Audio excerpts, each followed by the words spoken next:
લીમડા ભાગોળ વીરપુરમાં વાવાઝોડાની ઘટના બાદ પરિવાર માટે સહાયની અપીલ।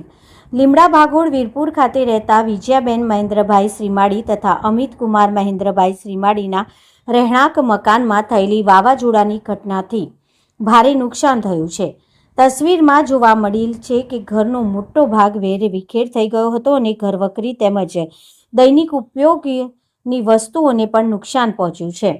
તાલુકા તથા જિલ્લા તંત્ર દ્વારા યોગ્ય સર્વે કરી આ પરિવારે વહેલી તકે આર્થિક સહાય અને જરૂરી રાહત મળે તેવી સ્થાનિક લોકો દ્વારા માંગ ઉઠી રહી છે। આવી પરિસ્થિતિમાં જિલ્લા આપત્તિ વ્યવસ્થાપન વિભાગ, મામલતદાર કચેરી તથા રાહત સહાય યોજના હેઠળ નુકસાનગ્રસ્ત પરિવારોને સહાય આપવામાં આવી શકે છે। ગુજરાત જિલ્લા આપત્તિ વ્યવસ્થાપન વિભાગો દ્વારા ઘર નુકસાન અને આપત્તિ સંબંધિત સહાય માટે વ્યવસ્થા ઉપલબ્ધ છે।